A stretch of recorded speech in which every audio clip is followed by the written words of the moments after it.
Welcome to our second installment of the Careers and Canadians series of virtual fireside chats. This is where we seek to showcase the powerful role that career development can play in all areas and at all levels of public policy. Before starting, I'd like to acknowledge the Huron-Wendat, Petun, Haudenosaunee, Anishinaabe, and Mississauga Anishinaabe of New Credit share a special relationship to the territory in which CERIC's office is located in Toronto. I invite you to consider the Indigenous connection, past and present, to the land where you are living. We are grateful to have the opportunity to learn together on these lands today. Our Careers and Canadian series is hosted by Lisa Taylor of Challenge Factory. Lisa is a recognized future work expert and author of CERIC's Retain and Gain series of playbooks, including most recently, Retain and Gain Career Management for the Public Sector. In addition to its focus on public sector careers, the book also examines how career development contributes to the public good for all peoples in Canada, which is our focus for the next hour. We are delighted that Lisa has as her guest today, Paul LaFleche, the Deputy Minister, Department of Seniors and Long-Term Care, and the Deputy Minister of Municipal Affairs and Housing in the Government of Nova Scotia. As you'll hear directly from Paul in a moment, he has had a varied career in both the public and private sectors, including as a geoscientist and vocational education teacher. We can expect a fascinating conversation. But first, I would like to take just a moment to introduce you to CERIC and share some housekeeping notes. If you're not familiar with CERIC, we are a charitable organization that focuses on education and research in career counseling and career development in Canada. Our mandates are 1, to promote career development as a priority for public good, and 2, to build career development knowledge, mindsets, and competencies. We fund projects like the Retain and Gain Playbook and run a number of programs, including learning events like this webinar, as well as Connexus, Canada's Career Development Conference, which happens each January. You can learn more about all of CERIC's work at ceric.ca. Next, a couple of quick housekeeping notes for today's event. You can interact with Lisa and Paul and ask your questions or share comments at any time by using the questions function you see on your screen. We'll have dedicated time for Q&A at the end of the event. Also, please note that we will send you a recording of today's event in the next day. Now, let me turn it over to Lisa to get our fireside chat underway. Thanks, Sharon, and thanks to CERIC for sponsoring the series as well as the Retain and Gain Playbook series. It's terrific to be able to spend this time together. Welcome to everyone who's joining us in all of the different platforms and capacities of how you're doing that, both live and recorded. And Paul, welcome to you. I'm excited for our opportunity to spend some time just chatting together about careers and public policy. Thank you, Lisa. I'm pleased to be here. Perfect. So as we both sort out our coordination with microphones and get ourselves settled and relaxed by the fire for this fireside chat, I'll just reflect on. I'll connect the dots between the different episodes within this series that we're doing. So in the last series, I interviewed former Deputy Minister from Saskatchewan, Alistair McFadden. And one of the key takeaways that I took from that discussion was his real focus on how can we make sure that we're talking about careers and employment in real language that speaks to real problems that real Canadians are experiencing and that policymakers are trying to address when they are setting out policy. And that comment and the discussion that we had on real language and making things really practical, like speaking really specifically on what something might mean both now and in the future is kind of a theme that I want to pick up and a thread that I want to weave through our conversation as well. And I know that when we were chatting earlier, we had a chance to talk about all kinds of things related to just careers and life and jobs and your perspective. So just one opening kind of question that I have for you is, why are you interested in this chat about careers? Well, I think we're here because you invited me, but that's obviously a quick answer. We're here, I think, I happen to be the president of the Institute of Public Administration of Canada for this year, great privilege. Been involved in that institution for many years, and never thought I would be privileged enough to have that post. But we're here, I think, because of that. And you wanted to enter. You're doing a series in the public sector and former deputy ministers. So I've had a very varied career in the public, academic, and private sector. And it's kind of a bizarre career. And it's a career that no one would ever predicted would result in me ever being a deputy minister, let alone a deputy minister for about 19 years in a row. So I think you're here because I'm probably a unique example which people could learn from.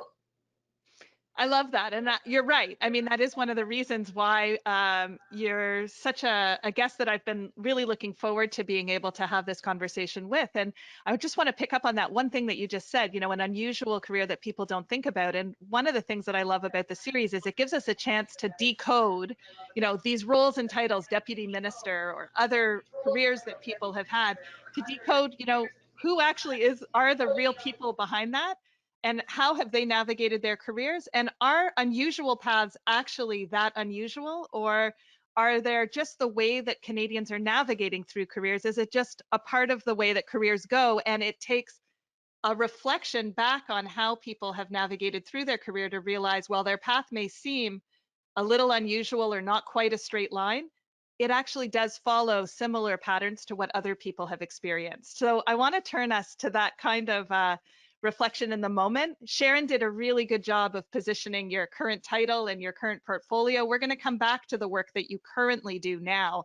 But the very first kind of detailed question that I'm going to ask you is, can you think about the first time, an early memory, when you realized that there was something called work or a job? When you noticed that there was someone who did a job? It could be a parent, a teacher, someone on a TV show, but what's an early memory that you remember of someone going to work? This is a really weird story, and I'm really old, so I'm going to go back beyond the memories of most people. But in 1960, I remember a guy across the street from me putting a license plate on a car. And I remember it because it said 1960. In those days, every year, you changed your whole license plate. I think they might have been made in federal institutions. You didn't get a little sticker or whatever to put on it. It wasn't done by automatically in a computer program. So you change your license. So here he was bolting the license. So I went up and talked to him. He was an older gentleman. You know, I was 4 years old, and he was much older than me. And I said, you know, what are you doing? He explained it to me, and I said, well, what do you do? And he said to me, he says, I'm a hockey player. And I said, you're a hockey player. What does that mean? So he says, well, I play hockey. And I said, well, what is your job? He says, that's my job. I play hockey. And it turned out at that time he was the greatest defenseman in the history of hockey. His name was Doug Harvey, and he lived right across the street from me. Before Bobby Orr came along, he was the greatest. And he played for the Montreal Canadiens. And then I learned hockey is a job. And, you know, as 4-year-old, that was kind of weird because I thought a job was like what my father might do, you know, or, you know, you go and you work as a carpenter, or you work in the mines, or, you know, my mother was an executive assistant. We called them secretaries in those days. This was a job. So I have a vivid memory because of the license plate and the date of that conversation. I love that. I think that's a great first memory and a great realization that, you know, there's all kinds of jobs, traditional and non-traditional. I'm going to ask you one more question. This time, instead of thinking about someone else, though, I want you to think about yourself. So when was the first time that you realized you had a marketable skill, that there was something that you could do that actually other people were interested in you doing? I'm not sure that I knew it was a marketable skill at the time, but it obviously is one. One would never call me a leader of anything. Okay, well, I was not the leader, but around the age of about 12 or 13, I used to organize all of the local sort of pickup hockey games, baseball games, football games. I would have everybody's phone number. I would call them up. I would make sort of the time and the place that we would meet, and I would shuffle things around, replace players as needed, you know, and sort of all make it happen without being sort of anybody's boss. You know, I was just sort of a facilitator of the event. And, you know, nobody was worried that I was bossing them around or anything. I was just sort of behind the scenes making it happen. And I guess I realized that's something that I was kind of good at, being behind the scenes and making it happen. And if you think of where I am today, that is precisely what I do. Right now, at about, I think it's about 1:12, my minister and my former minister, who's from a different political party, are announcing a major housing announcement just down from me in Halifax. And I'm kind of the guy who made all of that happen behind the scenes. I don't get any credit. I'm a deputy minister. I don't go to the announcement. I don't have to answer any questions, but I'm the one who sewed it all together. So yeah, that skill that I sort of discovered at age 12 sort of is useful today. Yeah, it's terrific to see those threads come together and to hear you kind of connect that early start. I also note that in both of the stories that you mentioned, sport plays a significant role. And often we undermine or we forget about the fact that, you know, careers and jobs and work is not just the task that someone does in an office or for, you know, for a paid salary in the trades or in some other dimension or sector, but it's the full sum of all of the experiences that we have. So I kind of, I'm getting a hint, Paul, to who you are and that sport plays a little bit prominently in some of the ways that your life has unfolded. Okay. When someone comes and I look to hire them, from whatever background they are, I figure they've had a lot of life experience. And our job, sort of as leaders in the public sector, is to take out that life experience, unpack it, and see how it would work for us in the position we have for this person. And it could be very bizarre. I've referred to 2 sport examples, but I wouldn't say I'm a sports person. It just happens to have been a coincidence. But no matter what it is, I hire in my job a lot of people who for 1 or 2 years in their life may have had a political background. Now, a lot of deputy ministers would never hire them. I've hired them from every party imaginable, you know, including parties that don't exist before, because that sort of background is good in some of the jobs that I have, no matter, as long as you are no longer politically involved and you're detached, the skills you learn there are good. So there's a lot of jobs where, you know, skills come into play, which we can use in our public sector jobs. So I'm going to come back. We're going to come back to the whole question and topic related to skills and careers much later in this interview. And I'm going to pivot us at the moment just to connect the dots now from that 12-year-old behind the scenes sports convener to the deputy minister that you are today. You mentioned that there's a skill that transferred over, but just for everybody that's listening, take us through the highlights of your career story. How did you navigate from that 12-year-old to where you are now?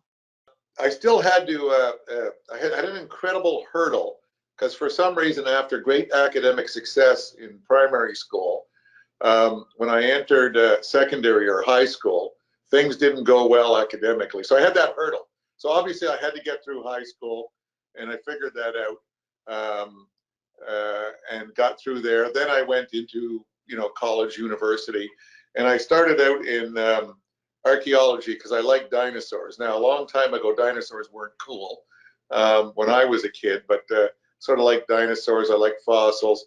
I quickly discovered that was not a career which was for me, you know, with a toothbrush in the desert for 8 hours a day, scraping sand off a fossil. So that changed to where I did geology, which was sort of a natural, and physics. I did a physics degree. But what I was really interested in was the connection between the sort of the applied science and the economy. So I was always looking for things where, how could we improve things? So I did geology and mining engineering, and I thought, well, in Canada, you know, we have a lot of mines, but we don't produce any mining equipment. We don't produce any technology to find mines, very little. And so I got, for my doctorate and my master's degree, I did research into equipment to actually do exploration. and hooked up with some companies in Canada which were doing that. In fact, at one point, I worked on this crazy technology called ground penetrating radar. It was brand new and everybody said it wouldn't work. And worked with some companies who were just at the very beginning of inventing it. And today, of course, it was used in the recent First Nations burial discoveries, and it's used everywhere. But at that time, 35 years ago, it was not common. So that type of technology I became interested in because I saw uses for it, practicalities, which would help Canada prosper as a country. And if we prosper economically, we will prosper socially, hopefully. And those two are tied together. But one of the things we had to do was move beyond the ewers of water. I've lost the expression now, but you know what I mean. The mining, the cutting of the trees, and the farming, to the technology associated and the value-added products associated with those industries, so we can create the high-value jobs that Canadians would value and earn a good income from. So I was always interested in that area, and I moved through my career into working at the interface between research, innovation, and industry. And in that connection, the funder was usually government, and academia was involved. So I went through, I was for a short time an academic, I was a research scientist, I worked out in minerals exploration, I worked in geotechnical work to lay pipelines and lay building foundations in the Arctic, things like that, practical things. But then I discovered that the real effect I could have was in government, in policy. In other words, changing the policies so that our economy and our social structure was supported in that very way. So that's sort of the thread that went through all of the things I did. And I kept moving till about 18 years ago when I moved into government. And in government, can you just walk us through what are the different portfolios or areas that you have had deep involvement in? Well, I had been the vice president academic of the newly formed Nova Scotia Community College. It was a one provincial college for the whole province, much like New Brunswick has, although New Brunswick has a French and English one, much like Newfoundland was, not like Ontario where each college is separate. So I was the vice principal, all the campuses, and one day the clerk of the executive council came to me and said, "Why don't you come over and join me?" We were out visiting a helicopter repair facility at the airport. And so I thought, well, I'm ending my term there. Maybe that's a good idea. Things happened. And a few weeks later, I was working for the clerk and secretary of cabinet. And then suddenly he retired after an election. A minority government came in, and suddenly I was the clerk and secretary of cabinet. I don't know. I didn't know exactly what happened to me because I had been in government previously many years earlier in the federal government, but never in the provincial government. And so it started like that. And then a career, and this happens to a lot of people, and I really appreciate this, and you have to make accommodation for this. Suddenly, at the age of 50, twin girls arrived unexpectedly. And due to that, I decided I needed a lower profile job. And then I moved on to Deputy Minister of Agriculture and Fisheries, something I was really interested in, the Nova Scotia Agricultural College, the last self-standing university in Canada at the time, other than the Royal Military College, reported to that department. So I got back into the academic side as well as doing agriculture and fisheries policy, and looked at how we could add value to our products there. So that was a great thing. And then for the last 10 years, I was in public works along with lands and forestry. And then I guess when I turned 65, they needed an old person to be the deputy of seniors and long-term care. So that's where they shuffled me.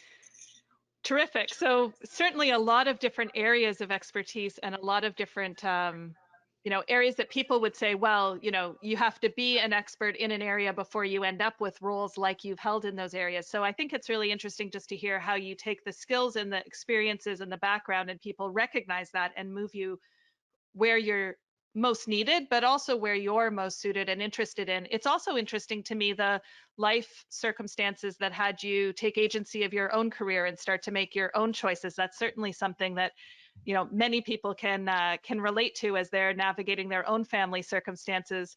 And one last connection that I'll make back to our previous episode in this series was Alistair was a triplet.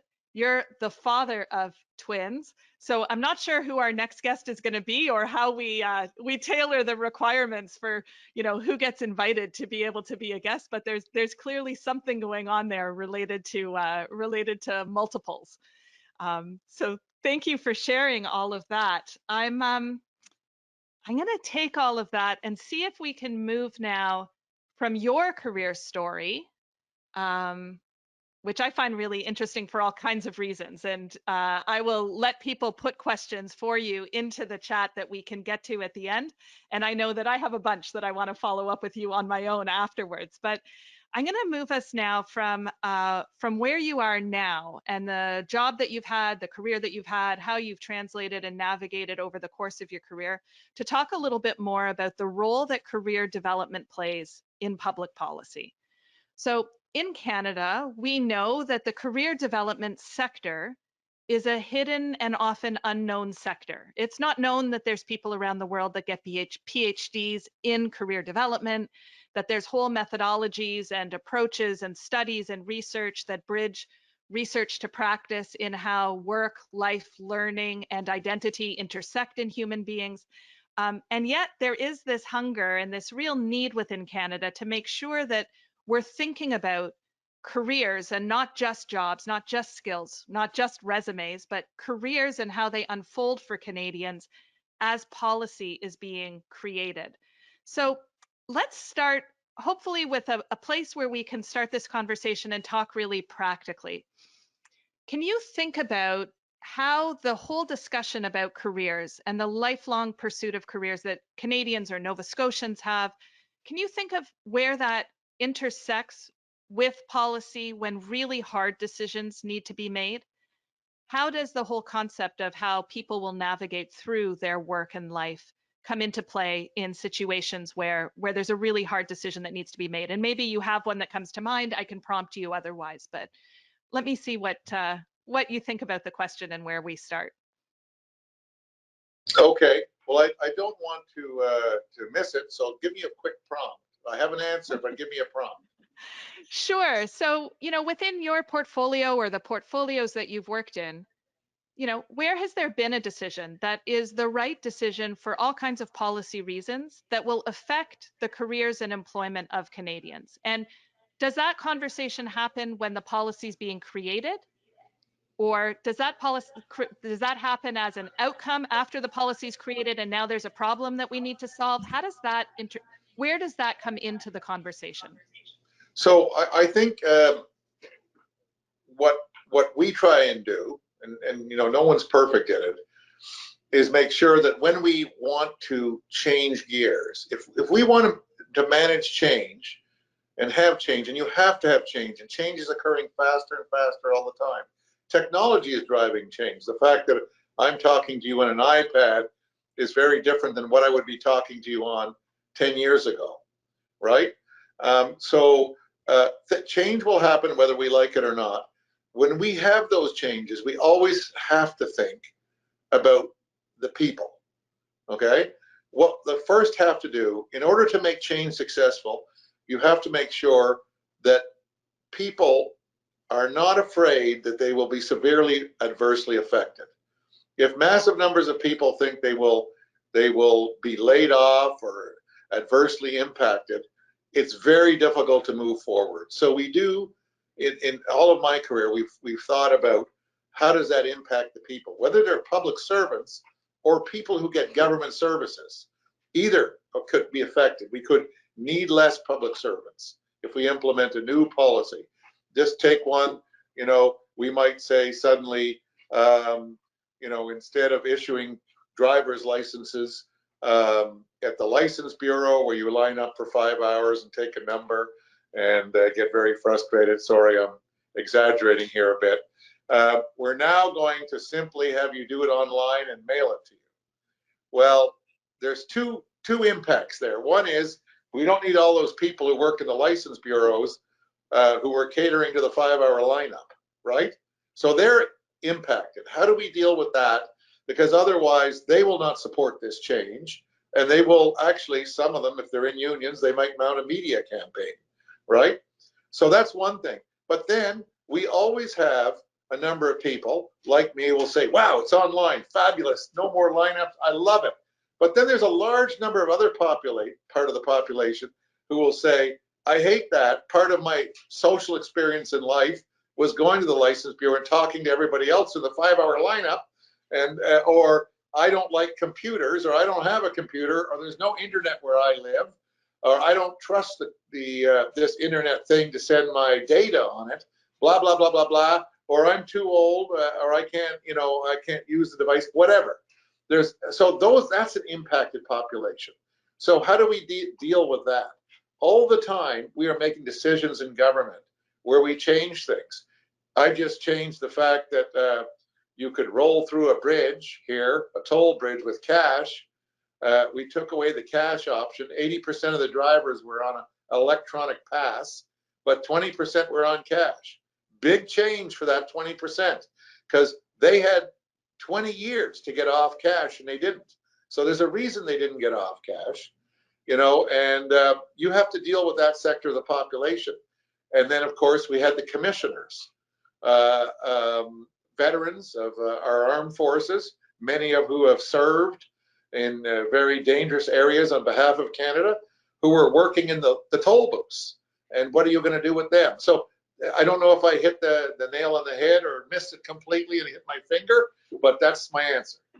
I think you're doing just fine. And I think that, you gave a couple of examples there. The veterans in the toll booths is one. The people in that work in the driver's license offices is another. So when you say you've got to think about them and consider them, and where, take the anxiety out of that they're going to be left behind. How does a discussion that looks at, like, how do they transition over the course of their career, how does that unfold? What kind of discussions happen at the tables that we don't have access to know, like, what does that look like when you say you've got to think about them? What it looks like, sorry if I look like I'm punching you in the nose, I'm actually unmuting the system.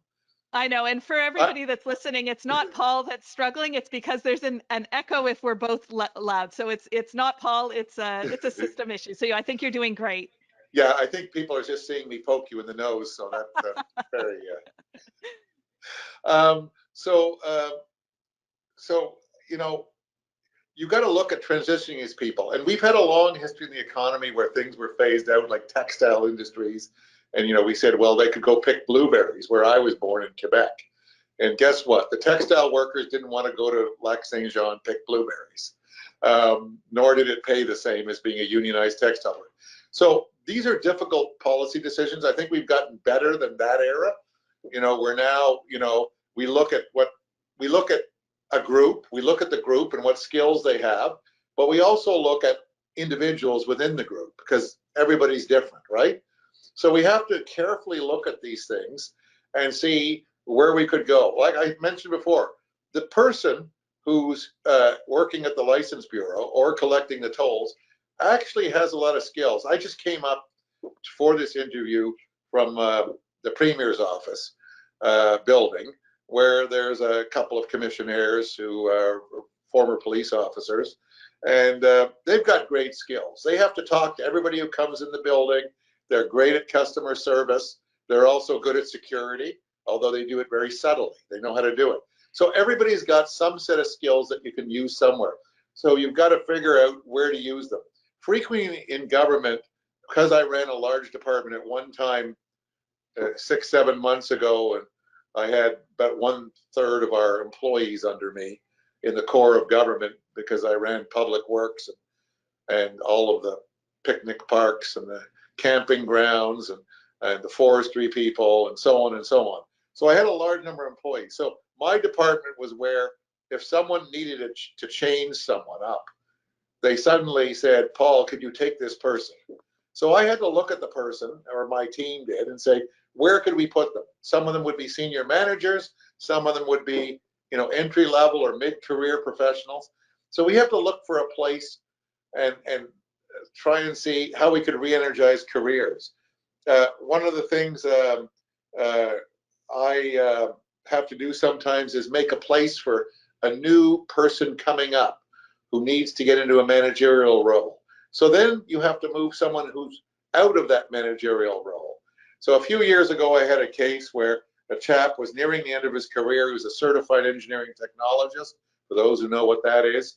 And he was the guy who dealt with the public on filling potholes and complaints about road roughness and things in the transportation group in Sydney, Nova Scotia. So he dealt with the public, he knew them, he knew everybody, he knew all the municipal councillors and the members of the legislature and the media people, very good at that. And we wanted to put someone new in there, and he wanted a career change for his last 3 years. So we said, okay, you can be in charge of, and this was a stretch, but it was a good one. It worked out great. Liaison for the construction of the new health facilities in Cape Breton. And we were having a terrible time. We were getting beat up because we were, going to tear down the old hospital, which had been built by the sisters of something or other. And it was funded by the United Mine Workers over years by charities, but it was no longer viable, and we needed a new one. And people were very distressed about all this. So this poor chap, we said, you've got a lot of communication skills, even though you're an engineering technologist, you've developed those in this job over the years. So we're going to put you in charge of liaison for the new hospital builds. And he did a great job, and he's still there. He's kept going. And so that's an example of looking at the person and saying, well, what does he know about building a hospital? He's sort of a highway technology guy. But the skills he had in there were transferable to a very different job. Yeah, so there's a couple of threads there that I just kind of want to highlight. I want to kind of just put some punctuation around them and make sure that that our audience is thinking about it and maybe using that to generate some additional questions. So the first is that recognition that there can be whole categories of jobs or whole categories of people that end up getting impacted by policy, and that's at the macro level or at a discussion that we talk about kind of in a general summary way. But that even in that discussion, you do come down to the individual and the recognition. I think your blueberry picking example was perfect. The recognition that just because there's something someone can do from a skill transfer perspective, it may not fit the entire rest of portfolio of what they're looking for out of their work. It may not fit their time frame. That may not be in the community they want to live in. There's lots of reasons why people do the things that they do. And so that individual look is important, and thinking about how do we tailor transition programs so that the individual can be seen, that there is enough time and expertise and conversations. You seem to do it very naturally, and it's something that's been a part of your role through your career, but not everyone may have that same inclination or skill to actually see the individual. And those that are listening that are from the career development sector will know very strongly that, that individual, and that not just that the individual understands that they're not going to be adversely impacted, which is where you started us, but that the individual actually has agency and some kind of control over what is going to happen to them next is such a key component of the work that those that are in the field of career development actually do. To tie that to the Retain and Gain Playbook series, which is kind of the umbrella for all of these discussions that we're having, the first part of the playbook gives tips and tools for public sector managers who need to have better career conversations and be able to relate more one-on-one with each of their individual staff, so that recognition, the spark or the conversation starter, so that what you identified in the person whose job was to assist with the pothole repairs and see where they could transfer, where they want to go next, where that becomes a little bit more easy and natural, especially for people who may not necessarily have a background in having those conversations and aren't sure how to start it. The second half of the playbook then does go into more detail in specific policy areas that drive us to say, and how could this being more systemic more embedded in the conversation that happens at policy tables lead to better policy decisions. And the last seed I'm just going to plant, and then I'll move us on to our next question, is for career development professionals that are looking for how we can have a bigger influence, where we know that there needs to be more conversation about the impact on careers and more creativity on what that could lead to. Listening to Paul talk about how he thinks about it and how you think about it and how you have been successful in navigating gives us some hints on what language should we be using and how can we be better at joining and being a part of those conversations, as opposed to being a separate or detached sector or someone who's lobbying interest or proposals in, but aren't necessarily fully embedded. So I really appreciate the kind of arc of what you've shared. And I think it's valuable both for the policymakers that are joining us to hear that intersection to careers and jobs, and the career development practitioners to think about, you're sounding like a career development professional as you're talking about these stories. Maybe we're not as far apart as we sometimes think that we are. So I appreciate that.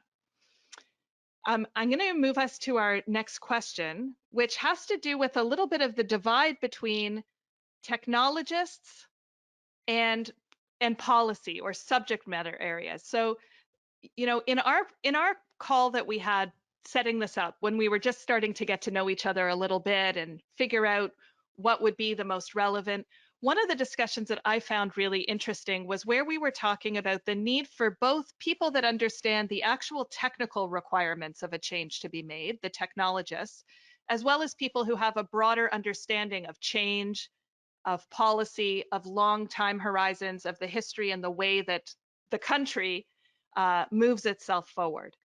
And you mentioned when we were in that call that good policy happens when both are at the table, when there isn't an overly heavy weight on one side or on the other, but that both intersect.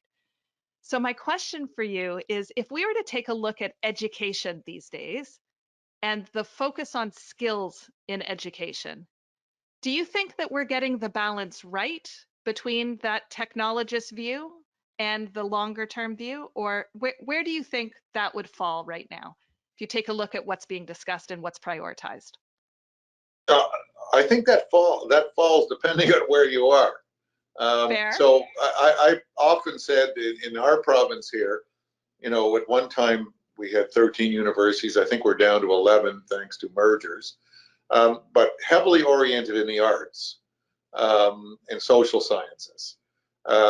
Engineering was weak here and is still kind of weak in this province. The community college was non-existent until about 1996. It existed as a legal entity, but not as anything effective. So heavily emphasis here on arts and culture and social science. The balance was too far that way, I would have said. In other places, the balance is too far the other way, highly technical. And I'll go to Alberta with Nate, Sate, and so on. Okay, and University of Alberta. So it depends on where you are, but maintaining a great balance between the two is very important. When we make policy decisions in government, we have to get it technically right, and we have to get it historically right and people right. So we have to understand the broad implications of what we're doing. And if you look back at history, everybody maligns history degrees. I was once interested in a history degree, so I don't tend to malign it. But the type of situation we're in, people have been in before in the last, I'm going to say, 5,000 years. So I'm going to the beginning of the Egyptian empire, okay? It's been there before. There was different technologies and other different things. But the general scope of the complex problem we're looking at has existed before, okay? So history is very important. It can teach us a lot of things. How to work with people is very important. But in the same time, understanding the technological feasibility and the effects of technology on what you're doing and how that changes your circumstances today is also important. So all of those things need to be weaved together to have a successful conclusion. You can't be too on one side or the other. And unfortunately, I think that's forgotten in many academic institutions and even in government. I was the first secretary and clerk to cabinet who wasn't a lawyer in Nova Scotia. And the clerk of the legislature, that's a different branch of government, the elected members, was outraged that there was someone who was clerk of the executive council, cabinet, who wasn't a lawyer. Now I had a deputy clerk all the time who was a lawyer and could figure out the legal stuff. Being a lawyer wasn't the essential part of the job. There were other skills required and other experiences, but they missed it because they were totally focused on the technical aspect of being a lawyer in a job that didn't require a lawyer. So we can get too far down one road or the other. I was the first deputy minister of agriculture, I think, the second, who was not a farmer or an agricultural graduate of Guelph or whatever, a prominent agricultural institution. Didn't matter. They were very happy with me. It worked out well. I still have meetings with the farmers, even though I haven't been there in over 10 years. It's all good. You didn't need to be a farmer, but you needed to understand farming and what they did and what their role in society was, and how you could assist them in being effective in society. So and you had to have people around you, and you had to have enough technical knowledge to understand when you were being briefed the sort of the scientific side of farming. Okay, so it's important we have both, and too often we forget that and we get focused on one side or the other. The medical doctor versus head of a health authority, the medical doctor versus deputy minister of health is another paradigm.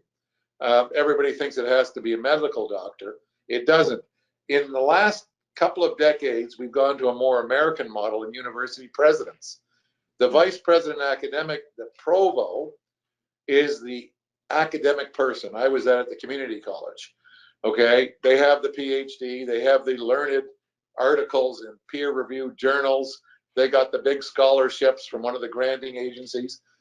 The president is now usually someone who go out and raise money and knows how to manage and lead people and lead the university's role within the community. I had breakfast last week, the president of one of our universities, and he's a former federal cabinet minister. They went through several learned academics who were failures before they said, why don't we try this guy? And he's a success. But he's not the learned academic, which everybody thinks should be there. Yeah, so just personally, I think it's fascinating the trajectory that post-secondary that universities are on and how the changes are taking place and what the future of those institutions on is a topic that I have a deep connection to and deep interest in. I think that I think I'm going to turn us to one of our last questions. So that's my cue to everyone that's listening, that if you have questions, now's a good time to be able to put them into chat, because I'm going to ask Paul one last question and then turn it over to everyone that's listening to us. So Paul, here's my question. We just talked about the need for broad perspectives and to be able to look at the problems from all different angles, not just technology. I agree with you in the importance of history and in understanding the patterns that revolutions follow and what we can learn from what's come in the past, as well as the people and social side of any decision that's being made. Career development practitioners across the country, for the most part, work in centers that are funded by government funding. So their direction and their work in Ontario, in Employment Ontario centers, or in different centers that receive government funding, is kind of directed by the priorities and the direction that the policy is written in order to be able to meet the mandate for the funding that they receive. They also sit every day on the front lines with Canadians who are navigating the employment system, not just right now in the middle of a particular career crisis or a moment in time when they need service, but with an eye to the next 20 years, with an eye to what the future of that person's life and career is going to look like to unfold. So their day-to-day experience has a long futurist perspective of where is this person going to end up going. The policy that they need to work under from their funding mechanism is very right now. And there's a hunger to be able to better share what they know from being on the ground in the grassroots with everybody, on what the future of careers and work and jobs, what the needs are, not just right at this second, but 10 minutes from now and 6 days from now and 6 years from now and 10 years from now. So often we struggle for that awareness, knowledge, expertise to make it to people like you. How can we as a sector do a better job to make sure that when we have something to share or learnings that we're gathering from the work that we're doing, how can we make sure that we're a part of the policy setting agenda and that that information makes it to your table? It's a great question because I was there in the community college when the federal government devolved its core staff to the institutions or the provinces. In this case, we got them. So we got the whole career development unit that was left of what was Human Resources Development Canada at the time. So I'm very familiar with it. And there are several people in my government who are familiar. So there's that natural familiarity which makes people like me go to those type of people. I want to make a point. As a principal in a vocational school and later in the college system, I had people reporting to me called guidance counselors. And guidance counselors are not career developers. They're pamphlet handouters, and usually they're licensed teachers. And I won't go any further than that so the union doesn't get on me. But they're not career developers. Career developers is a distinct discipline in my mind of professionals who understand people's needs and also the needs of the economy. So those two things have to be sewn together. It's always difficult when people want to make high-level decisions to get to the big decision makers, i.e. the politicians. If they don't have a background in that, they don't think about it. The best avenue in is at a different level. It's probably through those departments of labor and skills. Every government has one now. We actually two here in Nova Scotia now, higher ed and labor and skills and immigration. So that's where the avenue in. But even in my own department of seniors, we've had an issue where we have a career problem with something called continuing care assistants. You would have a problem in other provinces called personal care workers, PCWs you call them. We call them CCAs. In any event, there's no career path for our CCAs. It's a dead end. They go to school. If they want to become a licensed practical nurse or something else, they have to go back to zero as if they've never had any experience or education. That's not true in other provinces with the personal care workers, but it's true here. So right away, we've had to realize, and this is not a department that deals with career development, but we've had to educate ourselves on the fact that we need to know about career development because we will not have beds in long-term care facilities serviced for the bulging population of people who need them unless we fix this career problem. Right. If we can't fix this problem, we're done. And so suddenly the, career development, of these CCAs is a focus because it's a blockage to us advancing our core portfolio. So when that happens, that's when people in your business suddenly are very important and top of mind. Not that you need not that I'm saying create an artificial crisis to become top of mind, but Sure. That's when it happens and you have to look for those opportunities. I want to pick up, I think that's brilliant. And I'm just going to make one summary statement about it, and then we'll see if those that are facilitating from CERIC have any questions that have come in. Again, I'll encourage anybody to put questions in. So much of the point of this series is to really connect career development and policy. And what we learned from Alistair McFadden in the first episode of this series was that career development professionals need to be better at making things practical. And I think that what you've just taken us through is to advance that thought and give us a specific example that's relevant right now to say, not, as you say, don't manufacture the crises. There are crises all over the place. You don't need to manufacture them. There's lots of them because society is changing fast and furious, and we're in the middle of all kinds of revolutionary changes all at the same time. And those are the things where we need to be really bold and taking up the story from the perspective of who cares about that crisis, and being able to really think it through from the perspective that you just shared, right? You can't solve long-term care if there's no career path for people to work in long-term care. So I appreciate that. I think it's a really meaningful example, and I think it's a great place for us to turn it over to the questions that have been coming in. So I'm just seeing them get fed to me, and I'm going to read them for the first time on the fly. I'm going to read them to you and read them at the same time, Paul. So we'll navigate it through together, and we have about 7 minutes to be able to go through these questions. So the first question says, what kind of data would you like to see about career management as a senior leader? So what kind of data would you like to see about career management within your organization or in your context of being able to have input into making policy? I go back to my previous example. So one of the data is how many people have graduated as a continuing care assistant? What's one piece of data? The second piece of data is how many entered the profession and actually worked in it? How many worked in it for 5 years? And if they're no longer working in it, where did they go? In other words, I can give you a big list, but in other words, I need to know all about that particular discipline in order to analyze my business and run it properly. So I actually need a lot of data. And in fact, I've hired a chap here as the director of that type of data, precisely because we didn't have anything like that. We didn't have a clue. So then we're finding out half the people left the business that we trained, that we as a government put money into. Half the people left, say, within 5 years. I don't know if that's accurate or not. That's just an example off the top of my head. So that's a problem. Why are they leaving? Right. How can we ensure they don't leave?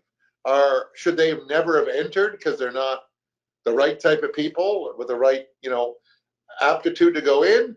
Or are we, or is it somewhere along the way that they decided they didn't like it? Or is the career no good, the pay no good? We just increased the pay 23% overnight.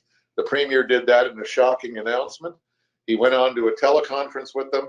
They said the pay is no good. Next day it went up 23%. I've never seen anything like that.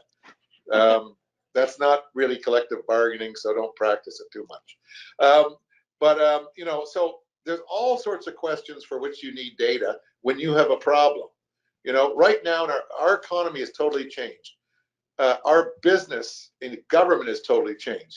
I just was speaking to our current clerk before this interview, 10 minutes before, where we have a problem now in that everyone's mid-managers are applying for all these new openings in mid-management and higher in the government. Didn't have this problem 10 years ago.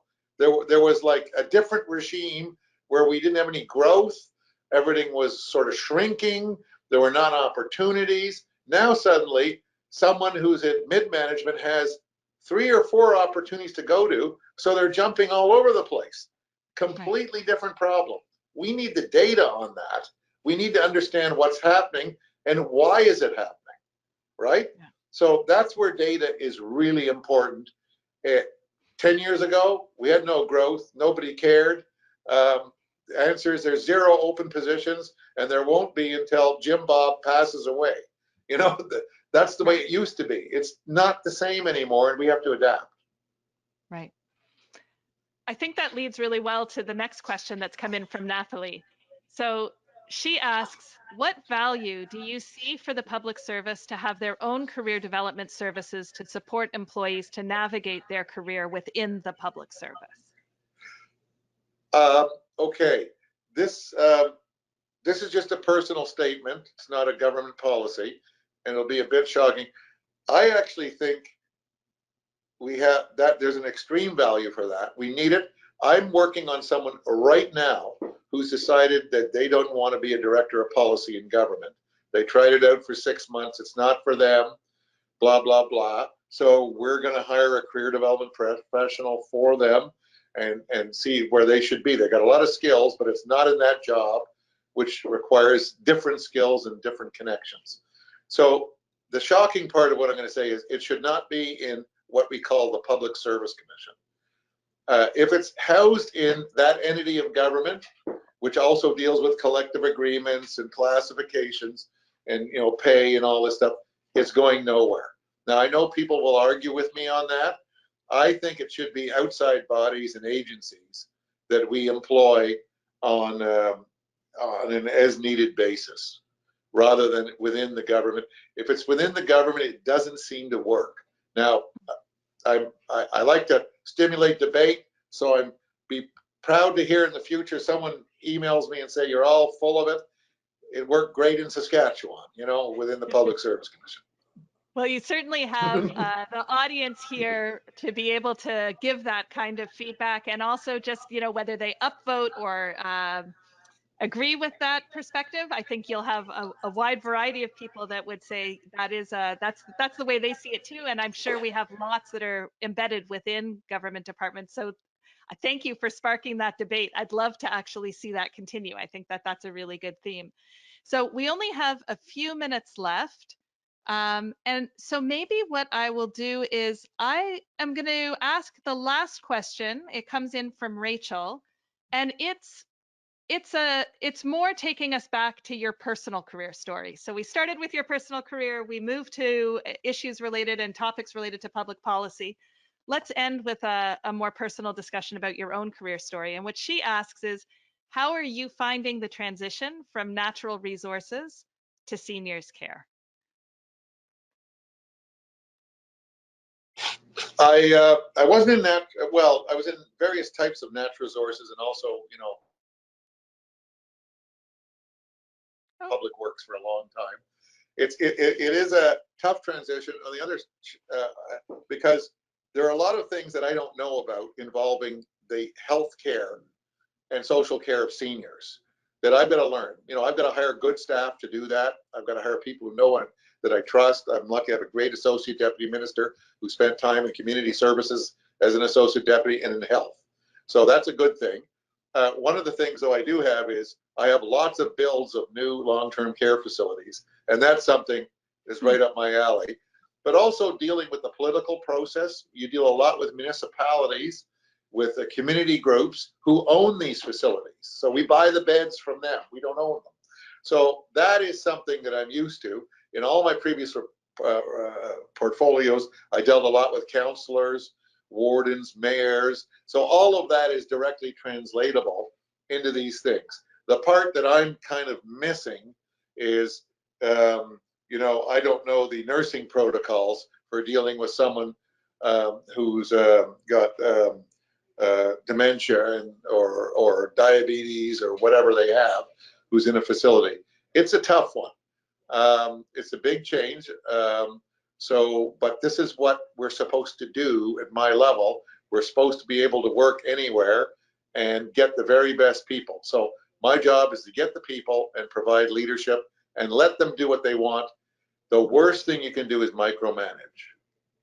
Wonderful. Well, we're at 1 o'clock. And so that will be our closing thought. I want to say that I appreciate you sharing your career story and the conversation that we have had, and especially ending on that theme of where you need to really understand the people that you're working with and serving and how they can have agency and control in the decisions that get made. I'll turn it back over now to Sharon to wrap us up. Thank you so much, Paul and Lisa, for that really interesting conversation. You identified so many opportunities for policymakers to apply careers thinking within public sector mandates, and also identified some really interesting suggestions for how career development professionals can engage in the public policy process.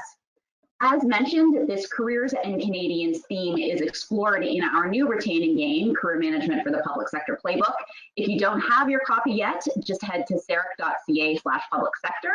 If you prefer a hard copy or an ebook, you can purchase it. Or since CERIC values making this information as accessible as possible, you can download a free PDF of the book. Finally, in my introductory comments, I had mentioned CERIC's many learning events. We have several upcoming webinars that showcase the real reach and impact of career development, including ones focused on labor market information, youth mental health, as well as experiential learning. And so you could go to ceric.ca webinars for more information. Thank you to everyone who joined us today. Note, when you exit the webinar, a brief survey will pop up on your screen. So please do take just a moment to share your feedback, and stay tuned for a further announcement on who Lisa will be interviewing next in the Careers and Canadian series. And with that, I wish you a wonderful rest of your day.